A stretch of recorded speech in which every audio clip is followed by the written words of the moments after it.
Setelah nonton video ini, lo akan mendapatkan trik jitu yang bikin lo berhasil keluar dari kebiasaan menunda-nunda atau prokrastinasi.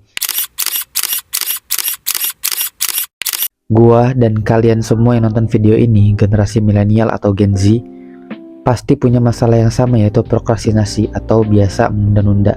Apa sih yang kita tunda-tunda? Belajar iya, kerja iya, nunda buat ngejar mimpi-mimpi kita yang banyak itu juga iya. Berapa banyak di antara kita yang mau bergerak harus nunggu momentum dan waktu yang tepat aja. Padahal kita nggak tahu kapan waktu dan momentum itu datang. Akhirnya kita terus berada dalam fase menunggu sampai berhari-hari, berminggu-minggu, berbulan-bulan, atau bahkan sampai bertahun-tahun.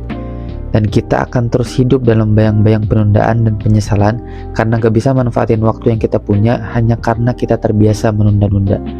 Tapi tenang aja, karena itu juga gue buat video ini untuk membantu kalian semua yang punya masalah dengan prokrastinasi ini.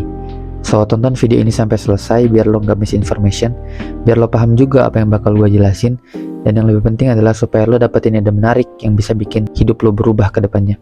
Karena gue bakal bahas gimana caranya mengatasi masalah ini.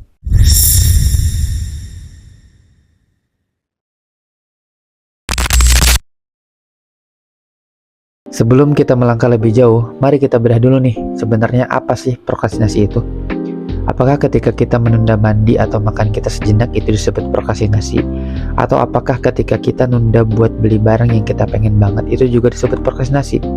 Atau apakah ketika kita diam aja nggak ngelakuin apa-apa disebut prokrastinasi?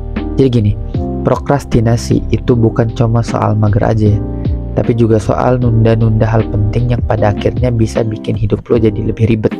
Simpelnya adalah lo menunda sesuatu yang sebenarnya harus lo lakuin sekarang juga, tapi lo tunda karena lo ngerasa masih banyak waktu atau nunggu momentum untuk melakukannya. Paham gak maksudnya? Misalnya gini, kita adalah seorang pelajar. Ketika kita dapat tugas dari guru atau dosen yang deadline-nya 2 hari ke depan, harusnya kita mulai cicil dari sekarang kalau kita emang gak ada kerjaan. Tapi bukan itu yang kita lakuin. Kita malah asik scroll berjam-jam, kita malah asik nge-game berjam-jam. Intinya kita nggak mulai kerjain itu dari sekarang. Karena kita prokrastinasi, kita ngerjain tugasnya 1 jam sebelum pengumuman.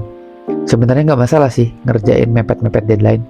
Tapi yang jadi masalah adalah kalau akhirnya ternyata ada urusan yang lain yang sama pentingnya dan sama waktunya. Akhirnya lo jadi stres dan tugasnya nggak selesai. Atau kalaupun selesai gak akan maksimal. Nah itu contohnya. Atau misal dalam mengejar impian atau cita-cita, yang disebut prokrastinasi adalah ketika lo nunda untuk tidak segera memulai berjalan untuk mewujudkan impian lo itu, karena lo nunggu waktu yang tepat.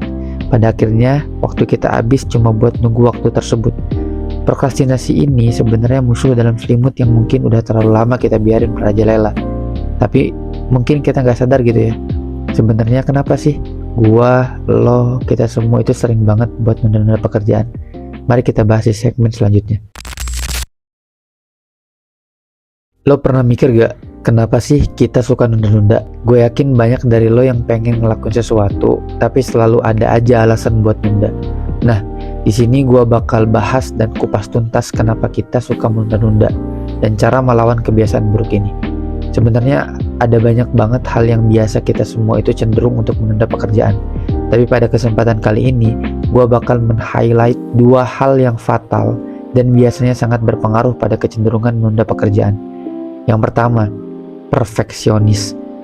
Ketika kita punya sifat perfeksionis dalam mengerjakan tugas atau kerjaan kita, pasti kita cenderung untuk menunda melakukannya. Karena kita nunggu waktu dan momentum yang padahal itu cuma pembenaran pribadi kita aja. Karena kita sebenarnya bukan nunggu waktu dan momentum, kita itu takut bahwa kerjaan atau tugas kita itu nggak sempurna, atau dalam kata lain jelek. Yang kedua, takut gagal. Terlalu banyak di antara kita yang menunda untuk mengeksekusi suatu hal hanya karena kita takut gagal. Padahal gagal itu justru harus dilalui agar kita belajar memperbaiki untuk langkah selanjutnya. 2 hal itu menurut gue yang secara gak sadar menjadi alasan kita untuk menunda-nunda. Nah, kalau kita udah tahu itu semua, sekarang gimana sih caranya agar kita keluar dari zona prokrastinasi ini? Well, mari kita bahas. Oke, sekarang kita masuk ke inti dari obrolan kita hari ini ya, yaitu gimana sih caranya mengatasi prokrastinasi.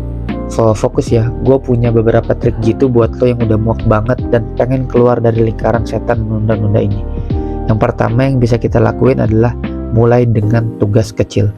Kebanyakan dari kita terbiasa menunda-nunda adalah karena kita ngerasa takut dengan rasa ketidaknyamanan yang akan kita rasakan ketika kita mengerjakan suatu hal.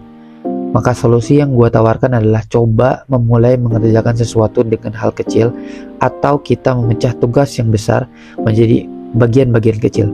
Dengan kita melakukan itu secara gak langsung, kita ngetrik otak kita untuk mau mengerjakan suatu hal, karena itu terkesan mudah dan kecil. Yang kedua yang bisa kita lakuin adalah buat jadwal dan skala prioritas. Kebanyakan dari kita cenderung menunda-nunda juga karena kita kadang kebingungan mana dulu yang harus kita kerjain. Nah, dengan membuat jadwal dan skala prioritas, kita jadi tahu hal-hal yang harus kita kerjakan sekarang, dan kita bisa memanage waktu yang kita punya supaya efektif dan efisien. Yang ketiga yang bisa kita lakuin adalah memberikan reward kepada diri sendiri. Menurut gue ini gak kalah penting dari 2 tips sebelumnya. Ingat ya, kasih reward ke diri sendiri. Ketika kita telah menyelesaikan suatu tugas atau kerjaan, gak perlu reward yang besar. Kalau lo suka nonton film di Netflix, kasih diri lo reward nonton film setelah lo menyelesaikan suatu tugas.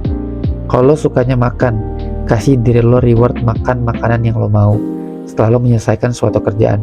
Dengan kita melakukan itu, motivasi dan hasrat kita untuk menyelesaikan tugas atau kerjaan kita jadi makin besar. Karena kita tahu setelah kita menyelesaikan tugas tersebut, ada reward yang akan kita dapatkan. Oke, jadi prokrastinasi itu sangat-sangat berdampak buruk ya dalam kehidupan kita. Jangan sampai karena kita terbiasa untuk menunda-nunda, kita melewatkan kesempatan-kesempatan baik dan mimpi-mimpi yang seharusnya kita perjuangkan.